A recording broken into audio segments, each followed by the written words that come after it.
Donc aujourd'hui mes valeureux, ma vidéo du jour vraiment, c'est une grosse déception. Je suis déçue. Je suis déçue. J'avais dans ma vidéo précédente parlé de l'attestation de droit coutumier qui venait remplacer l'attestation villageoise et qui était un grand bond pour pouvoir sécuriser le foncier. Mais après plus de réflexion, je me suis rendu compte que moi, c'était une bonne avancée, c'était intéressant, mais ça ne réglait pas totalement le problème. Voilà, ça ne réglait pas totalement le problème. Et je vais vous expliquer pourquoi ça ne règle pas totalement le problème. À tout à l'heure. Hello, je suis Jessica GD, multi-entrepreneur en Afrique. Je suis dans la restauration, dans l'immobilier, dans l'agroalimentaire et dans l'esthétique. Je vis entre l'Afrique et l'Europe et ici, vous êtes sur ma chaîne où on parle d'entrepreneuriat, d'immobilier et d'investissement. Ce sont les thématiques qui vous intéressent. Je vais vous demander quelques petites choses. Activez la cloche de notification pour ne perdre aucune vidéo. Si vous êtes abonné, likez la vidéo, commentez la vidéo, partagez la vidéo et surtout pour ceux qui ne sont pas abonnés, abonnez-vous! Donc, mes valeureux, c'est une très bonne réforme. C'est une très bonne réforme. Comme je le dis dans cette vidéo, allez regarder cette vidéo là où je vous parle de ce nouveau projet de loi là et de tous les bienfaits que ça va engendrer par rapport à ce qu'on avait dans la situation d'aujourd'hui là. Voilà. Donc allez regarder cette vidéo. Mais ceci étant, c'est sûr que ça a des bons côtés, mais les mauvais côtés aussi sont là. Et que de mon point de vue, ça ne va pas faire arrêter, les arnaques. Voilà. Ou ça va les faire arrêter que partiellement. Voilà. On ne va pas être dans une situation d'un pays développé. On ne va pas être dans une situation d'un pays développé. On va être avec des outils qu'on a, mais voilà, c'est insuffisant. C'est insuffisant. La première insuffisance que ce projet de loi a là, pour lequel, de mon point de vue, ça ne va pas mettre fin aux arnaques, c'est parce que, je veux dire, en fait, le vrai problème de la population, des populations, c'est le manque d'information et le manque de connaissances. Dans la Bible, on dit « faute de connaissances, mon peuple périt ». Et l'une des difficultés dans le foncier en Côte d'Ivoire, et je pense que généralement en Afrique, c'est le fait que les populations où les usagers ne connaissent pas les procédures. Voilà, ne connaissent pas les procédures et que les procédures ne soient pas vulgarisées. Les procédures ne soient pas vulgarisées. Ce n'est pas seulement en ce qui concerne le foncier, même en ce qui concerne les impôts, même en ce qui concerne, par exemple, la CIE. Vous avez la possibilité à la CIE de vérifier votre facture, où est-ce que vous en êtes. Mais tout ça, les gens ne savent pas. Voilà, parce que l'information ne circule pas. L'information ne passe pas. Voilà. Il va avoir ce projet de loi-là, mais est-ce qu'il va avoir une campagne de béton pour que les gens soient au courant de la procédure? Pour que les gens... Parce que ça fait un bon bout de temps qu'ils ont mis en place la possibilité de vérifier les terrains simplement par Internet. Mais ça, même moi qui suis du foncier, je ne l'ai pas su tout de suite. Voilà, c'est dans mes recherches comme ça que je suis tombée dessus. Et que j'ai su qu'il y avait cette possibilité-là. Vous voyez? Donc, le fait que tous ces lois, tous ces projets de loi-là ne soient pas vulgarisés, ça fait que les arnaqueurs, mais c'est vous qui parlez. C'est vous qui parlez. De la même manière où l'ACD n'a pas réussi à couper les arnaques, là, c'est de la même manière que ce projet de loi-là, je crains fort qu'il n'arrive pas à complètement anéantir toutes les arnaques ou la plus grande partie des arnaques qu'il y a sur le terrain. Parce que la plus grande partie des arnaques qu'il y a sur le terrain, elles sont dues à l'ignorance des populations. Voilà, elles sont dues à l'ignorance des populations. Quand on te vend un terrain et tu ne peux même pas savoir si le terrain il est approuvé ou pas approuvé, tu ne sais même pas. Ça, peu importe les lois qu'on met, peu importe les outils de vérification qu'on met, si tu n'as pas cette connaissance-là, si tu n'as pas cette information-là, tu vas aller te faire avoir. Voilà, tu vas aller te faire avoir. Les populations ne savent pas ce qu'on appelle un site approuvé, d'un site pas approuvé.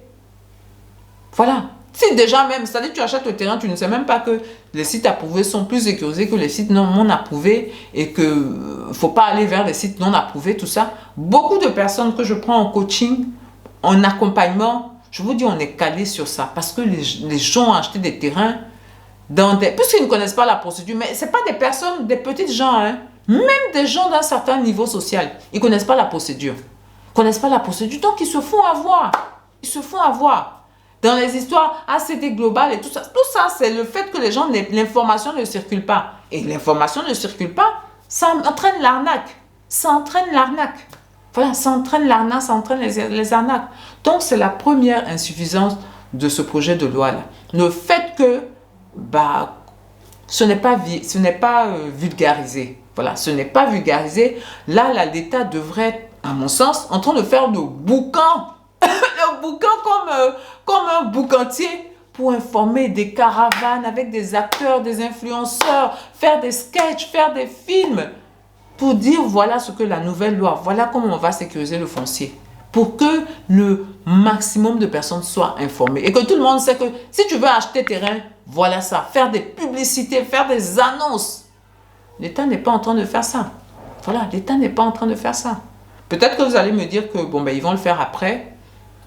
Voilà, je me dis, il y a eu la CD. Les gens ça fait combien de temps la CD? Depuis 2014, je crois. Voilà, mais ça fait presque 10 ans après.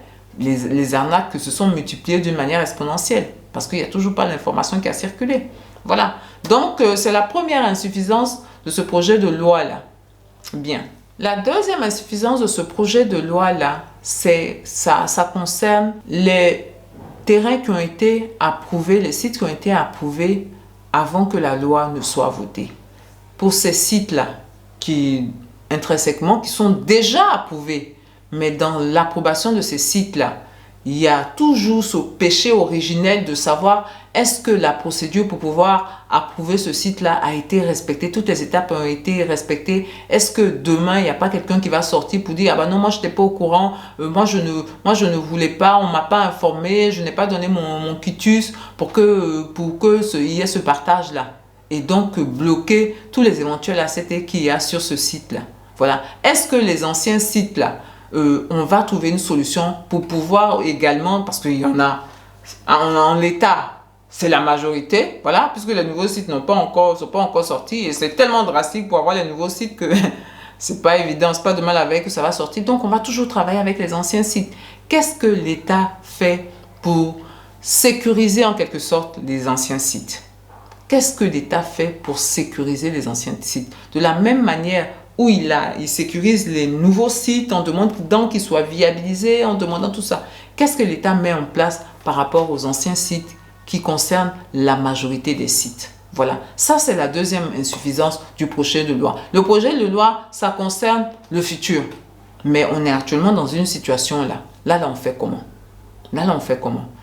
Évidemment, les sites approuvés vont marcher avec l'attestation d'usage coutumier, ok? Mais c'est pas ça la difficulté. La difficulté, c'est est-ce que ces sites-là, ils sont suffisamment sécurisés pour qu'aujourd'hui on dit c'est approuvé, demain on dit c'est suspendu. Qu'est-ce que l'État a prévu pour ça? Voilà, ça c'est la deuxième insuffisance de ce projet de loi-là. Ensuite, la troisième insuffisance de ce projet de loi-là, c'est pour les sites futurs. Voilà, c'est pour les sites futurs.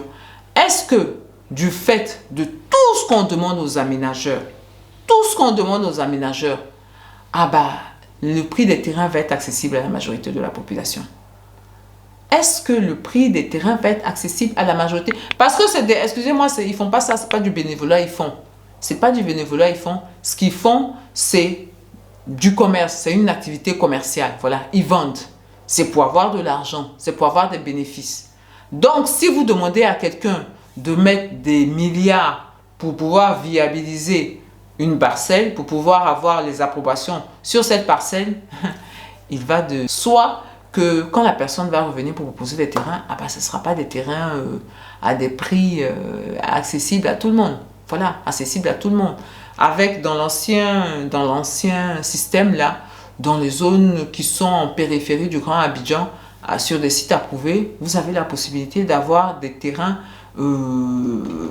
qui sont pas, c'est pas viabilisé, ce que j'appelle les terrains en brousse là. À 3 millions, vous pouvez avoir un terrain en brousse. Voilà, avec l'approbation, tout et tout. Simplement que l'eau, le courant, il n'y en a pas. Voilà. Mais vous pouvez avoir vos terrains là-bas. C'est comme ça la plupart de nos villes là même se construisent. Voilà. mais c'est 3 millions. Voilà, 3-4 millions. Voilà. Donc, est-ce qu'avec avec les nouveaux impératifs que l'État va soumettre aux aménageurs, est-ce que ces impératifs-là ne vont pas faire que le prix des terrains va flamber et de sorte à devenir indisponible pour la majorité de la population? Est-ce que l'État a réfléchi à ça aussi? Est-ce que l'État a réfléchi à ça?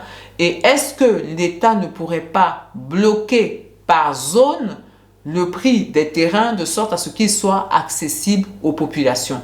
L'État le fait déjà pour des sites industriels où on te dit par exemple dans telle zone, au mètre carré, c'est tant. Voilà, tu ne peux pas vendre plus que ça. Voilà, tu peux pas, ton terrain, c'est pas ton terrain, c'est pas ton problème. De toutes les façons, la terre appartient à l'État en Côte d'Ivoire, Donc, l'État bloque les prix. Est-ce que c'est ce que l'État aussi va faire pour permettre à ce que ces terrains-là soient accessibles au maximum de la population? C'est la question que je pose. Et c'est également une insuffisance de ce projet de loi-là qui va dans la bonne direction. Vendre des terrains qui ne sont pas viabilisés aux gens, c'est une catastrophe. Mais il faut reconnaître aussi qu'on est dans des pays où la majorité de la population n'a pas des moyens extraordinaires. Donc, il faut que la population ait accès au terrain pour pouvoir avoir les maisons et donc pouvoir se construire sa maison, faire des projets et ce genre de trucs-là. Est-ce que le prix des terrains va être accessible aux populations? Bien. Donc, mes valeureux, ce sont les insuffisances et aussi mes préoccupations que j'ai par rapport à ce projet de loi-là. Je rappelle que je trouve ce projet de loi, je le trouve toujours formidable. Je le trouve toujours, c'est une grande avancée, mais je dis également que voilà éventuellement les pépins qu'il pourrait avoir par rapport à ce projet de loi-là et qui pourrait le faire un peu dévier comme l'ACD a dévié. Bien. Mais valeureux, je vais vous dire, portez-vous bien, prenez soin de vous et de votre famille et surtout n'oubliez pas, on avance ensemble.